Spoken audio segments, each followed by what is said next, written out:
আসসালামু আলাইকুম, কেমন আছেন সবাই? তো আপনারা এখানে একটি বক্স দেখতে পাচ্ছেন।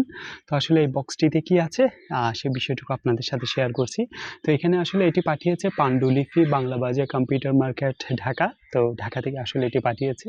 তো আজকে দেখবো এটিতে কি এমনটি আছে, সেই সাথে আমিও দেখবো এবং পাশাপাশি আপনাদের সাথেও সে বিষয়টুকু শেয়ার করার জন্য আজকে এই ভিডিওটি করা। তো দেখি প্রথমে এটি ছুরি দিয়ে আমি কেটে দিচ্ছি। আসলে এটিতে কি আছে এটা একটু দেখে নিই। এটা এমনভাবে একটি রেফিং করছে, আসলে এটি বলার বাইরে। অনেকটা হার্ডলি রেফিং করা হয়েছে। এটি কি আছে এমনটি। তো আসলে এদিকে দেখেন, আপনারা এদিকে দেখিয়েন না, কমানিয়ে দেখাইবো আসলে বক্সটিতে কি আছে। তো মাঝে মধ্যে ইনশাআল্লাহ চেষ্টা করব প্রতিনিয়ত আপনাদের সাথে বিভিন্ন ধরনের বিষয় নিয়ে ফেসবুকে এবং ফয়সালস এডুকেশন কাউন্সিল ইউটিউব চ্যানেল যেটি আছে এবং পাশাপাশি পেজের মধ্যে আপনারা একই সেম ভিডিও দেখতে পাবেন। এবং পাশাপাশি আপনারা আমার ফয়সালস এডুকেশন কাউন্সিল ইউটিউব চ্যানেল যেটি আছে এটিতেও আপনারা বিভিন্ন রিভিউ ভিডিও ইনশাআল্লাহ দেখতে পাবেন। তো এটি আমরা খুলে নিলাম। তো দেখতে পাচ্ছেন ভাই, তো দেখতে পাচ্ছেন আসলে এটিতে একটি, দুইটি, তিনটি, চারটি, পাঁচটি, ছয়টি, সাতটি, আটটি, নয়টি, দশটি বাই জ্ঞান ভাণ্ডার দেখতে পাচ্ছেন আপনারা। তো আসলে এই জ্ঞান ভাণ্ডারের রহস্যটা কি আমি ভিডিও শেষ অবধিতে বলবো। তো প্রথমে এখানে যে বইগুলি আপনারা দেখতে পাচ্ছেন এবং বইগুলির নামগুলি কি সে বিষয়টুকু শেয়ার করছি।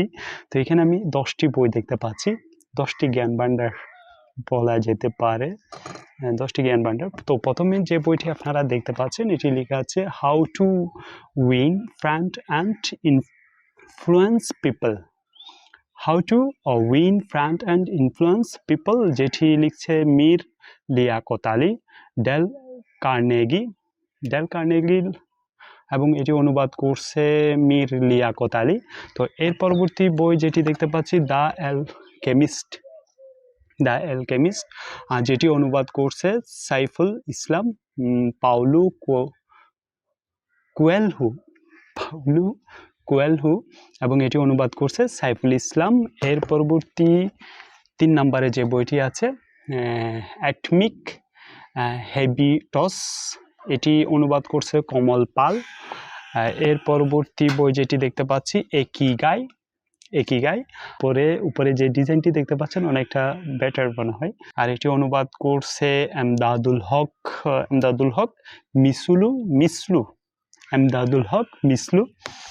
এর পরবর্তী যে বইটি আমরা দেখতে পাচ্ছি এই বইটির নাম হচ্ছে থিঙ্ক অ্যান্ড গো রিচ, আর যেটি অনুবাদ করছে শাহাদাত হোসেন। তো এর পরবর্তী যে বইটি দেখতে পাচ্ছেন লিডারশিপ, এটি অনুবাদ করছে মীর লিয়াকত আলী। এর পরবর্তী যে বইটি দেখতে পাচ্ছি টাইম ম্যানেজমেন্ট মনে হয় সময়কে কিভাবে আপনি যে ম্যানেজ করবেন, কিভাবে আপনি সঠিক উপায়ে ব্যবহার করবেন, মনে হয় এই বিষয়টুকু সম্পর্কে থাকতে পারে।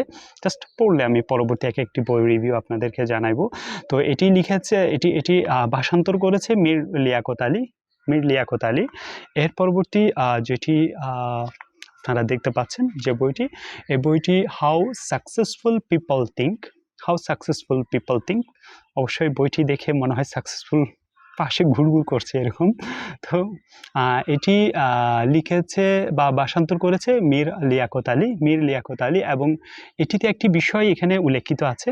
এই যে উপরে আপনারা এখানে যে ব্রেইনের মধ্যে যে ফেজের মধ্যে যে একটি লেখা দেখতে পাচ্ছেন, আপনার চিন্তাধারা বদলান, জীবন বদলে যাবে। ভালো একটি লেখা লিখেছে এটি। এর পরবর্তী যে বইটি দেখতে পাচ্ছেন রুট টু সাকসেস, তো এটি ভাষান্তর করেছে মীর লিয়াকত আলী। তো অবশ্যই এটি নেপোলিয়ন হিলের লেখা এবং এটি যে ভাষান্তর বা অনুবাদ করেছে মীর লিয়াকত আলী এটি। তো এর পরবর্তী যে বইটি দেখতে পাচ্ছেন Rich dad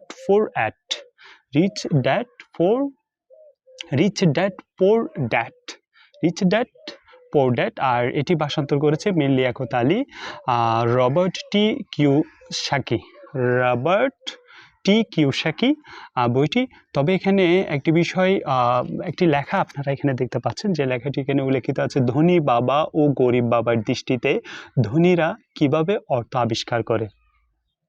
what's the meaning? তো ভিউয়ার্স, অবশ্যই আপনারা দেখতে পেয়েছেন এই 10টি বইয়ের মধ্যে আসলে এই বক্সটির মধ্যে বা মানে যে এখানে যে প্যাকেটটি ছিল, এই প্যাকেটটির মধ্যে কী ছিল। তো এই 10টি বই, এই 10টি বইয়ের মধ্যে 10টি থিঙ্কিং বিষয় নিয়ে, এখানে 10টি চিন্তাধারা নিয়ে লেখা হয়েছে। তো আসলে এই বইগুলি আমি যে পাণ্ডুলিপি এই যে একটি অনলাইন ওয়েবসাইটে আমি এটি অর্ডার করেছিলাম। তো এই বইটি 2-3 দিনের মধ্যে আমাকে প্রেরণ করেছে। অর্ডার করার পর বর্তমান পর্যায়ে আমরা ডিজিটাল ডিভাইসে এমনভাবে আসক্ত হয়ে যাই, যেই আসক্তির ফলে এক পর্যায়ে নিজের চিন্তাধারাও, মানে সুস্থ মস্তিষ্কের চিন্তাধারাও আমরা হারিয়ে ফেলি। কারণ একটি বিষয় আপনারা সর্বদা মনে রাখবেন, যে বই আপনাকে যা দিবে তা কেড়ে নিবে না, কিন্তু মানুষ যা দেয় তার চেয়ে দ্বিগুণ পরিমাণে কেড়ে নেয়। কারণ বই আপনাকে শিক্ষা দেয়, কিন্তু মানুষ আপনাকে শিখিয়ে দেয়। তো এই বিষয়টি বলার পাশাপাশি আরেকটি বিষয় আপনাদেরকে আমি সাজেস্ট করব, যথাসম্ভব যতটুকু পারেন ডিজিটাল ডিভাইস থেকে দূরে থাকতে।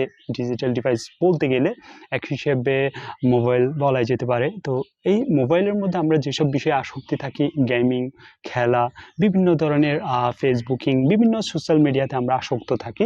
তো এক পর্যায়ে এই আসক্তের ফলে আপনি অনেকটা ডিপ্রেশনে পড়তে পারেন। যেমনটি হতে পারে যখন আপনি ডিজিটাল ডিভাইস ইউজ করেন, তখন যে আপনার স্মৃতিচারণের মধ্যে অনেকটা হাইপার ডোপামিন রিলিজ হয়। এই হাইপার ডোপামিন রিলিজ হওয়ার ফলে আপনি অনেকটা সমস্যায় পড়তে পারেন। মেজাজ অনেকটা খিটখিটে হতে পারে, বা কেউ কোনো একটি কাজের আদেশ দিলে সে কাজটি করার ইচ্ছা পোষণ নাও হতে পারে, বা এটাও হতে পারে যে আপনার খাবার দাবারের মধ্যে অনেকটা যে অন্যান্য মানুষদের চেয়ে স্বাভাবিক ভিন্ন থাকতে পারে, যে যারা এই ধরনের ডিভাইসে আসক্ত বা সর্বদা মোবাইল গেমিং, বিভিন্ন ধরনের ডিজিটাল ডিভাইসে আসক্ত, এই ধরনের যারা সম্পৃক্ততা আছে আর কি, তাদের মধ্যে এই ধরনের সমস্যাগুলো থাকতে পারে, এবং খাবারের রুচি অনেকটা কমে যেতে পারে।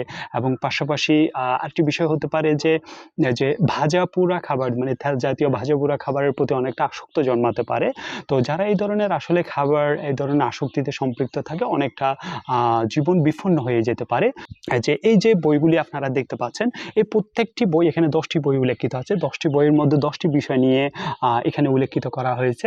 তো এই 10টি বিষয় নিয়ে যদি আপনি কিছু পড়বেন, তখন সেই বইটি আপনাকে এমন কিছু বিষয় শিখিয়ে দিবে যেটি আপনার লাইফে অনেকটা কাজে আসতে পারে। কারণ বই আপনাকে যা দিবে আপনাকে তার চেয়েও দ্বিগুণ পরিমাণে উন্নতির পর্যায়ে নিয়ে যাবে। বই আপনাকে যে বাঁচার স্বপ্ন জাগিয়ে দিবে। বই আপনাকে যে ইন ফিউচারে আপনি কিভাবে কি করবেন, কার সঙ্গে স্পর্শে থাকবেন, কোন বিষয়টুকু দিক নির্দেশনা অনুসরণ করবেন, এই বিষয়টুকু আপনাকে শিখিয়ে দিবে। আর বই পড়লে কারণ স্মৃতিচারণ মস্তিষ্কে লোয়ার ডোপামিন রিলিজ হয়, আর লোয়ার ডোপামিন রিলিজ হওয়ার ফলে অনেকটা শরীরের মধ্যে যে স্বাচ্ছন্দ্যবোধ অনুভব হয়, আর এই লোয়ার ডোপামিন রিলিজ হওয়ার ফলে অনেকটা ক্ষতির সম্মুখীন থেকে আপনি বেঁচে থাকতে পারবেন। তো এই বিষয়টুকু অবশ্যই মাথায় রাখবেন।